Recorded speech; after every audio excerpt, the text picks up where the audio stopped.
Біздің ауыл салық салғанның иығында отырған. Шілденің дәл ортасы болса да, бұл жерде қоңыр салқын, бұлтсыз күндері тамылжыған тамаша мезгіл басталушы еді.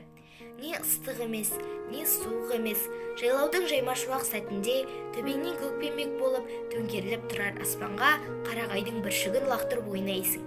Қанша құласаң ауырсынбайтын, қанша ұнасаң жапырылмайтын күлтеленген кіреңсе балапан табанымызға кілемдей жұмсақ тиюші еді-ау. Біздің ішімізде менен 2-3 жас үлкендігі бар Тортай атты бала болушы еді. Әке-шешеден тым ерте айырылып, алыстан қосылар аталастарының есігінде жүретін. Қой аузынан шөп алмас, жуас, құлағының сәл мүлкісі бар бала болып көп ойнамайтын жасқаншақ еді. Бәрімізден көрі ерекшелігі таңертеңнен кешке дейін бас алмай кітап оқи береді. Тортай әсіресе мені жақсы көрді. Жанынан бір ел қалдырмайтын. Әкем ферма меңгерушісі. Үйде ішіп жем мол, ит басына іркіт төгіліп жатушы еді. Шешемнің қолынан бір, жолынан 2 алып, әр күн сайын Тортайға таситын. Ол мені алдап тамақ үшін дүс болмайтын. Қайта, мен аш жүргенім жоқ, әкеле берме деп ұрсатынды. Өз бейілімен көңіл хошы болмаса, ләм деп аузын ашпайтын. Әрі құлағы қақаз естейтін болған соң әңгімеге зауқы бола бермейтін.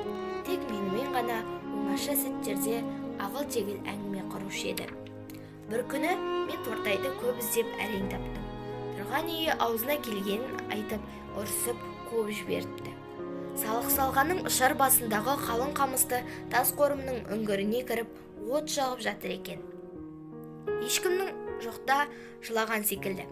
Оттың сәулесі тиген көзі қызарып, домбығып тұр еді. Әке-шешең іздеп жүрер, үйіңе қайт, қорықсаң мен шығарып салайын, деді Тортай. Әке-шешең деген сөзді қарсығып айтқандай болды. Ал әке-шешенің тірі жер басып жүргеніне мен кінәлі емес едім. Сенің жаныңа жата кетсем қайтеді деп едім, оттың шаласын ысырып. Қайтасың, деді ол міз бақпай. Мен бүгін оны мүлдем танымай отырмын. Қайтасың, әке-шешең менің басымды жарады. Жармайды, сен мені қума, дос емес пе едік? Ораза намаз тоқтықта ғана деген, тоқпала ашбаламен ойнамайды деген. Мен жауап бере алмадым. Үндемеген қалпы мылқиып отыра бердім. Тортай меңзейін. Лаулаған отқа тесілген күйі күрсінді. Содан кейін нардан қарғып түсті де тас үңгірдің тесігінен сыртқа қарады. Тас ошақтағы оттың сәулесі тас қабырғаларға түсіп қоңырқай тартады. Төбеде тесік бар-ау деймін. Тырс-тырс тамады бір жерден. Біз ертедегі ескі үйде дүниеде отырғандай едік. Менің кеңсірігім ашып бір түрлі жылағым келді. Тортай, дедім. Ау, деді. Әңгіме не ертегі айтып берші. Баяғыда бір жетім бала болыпты, деп бастады. Баяғыда бір жетім бала болыпты. Әр қарай күңгір-күңгір, күбір-сыбыр ертекке айналды. Бүгінде менің есімде Тортай айтқан ертектің көбі қалмаған. Тіпті сол арманшыл баланың өзінде ұмытқандай едім. Тек баяғыда бір жетім бала болыпты, деп басталушы еді. Ал қалай аяқталған білмеймін. Мүлде есімде жоқ. Қалай аяқталушы еді? Менің жадымда тамаша сақталғаны, ол тас үңгірде шөп төселген нардың үстінде жатып оқыған кітаптар мен өзінің арман қиялы туралы түн ортасы ауғанша айтқан күбір-күбір әңгімесінің еміс-еміс елесі ғана.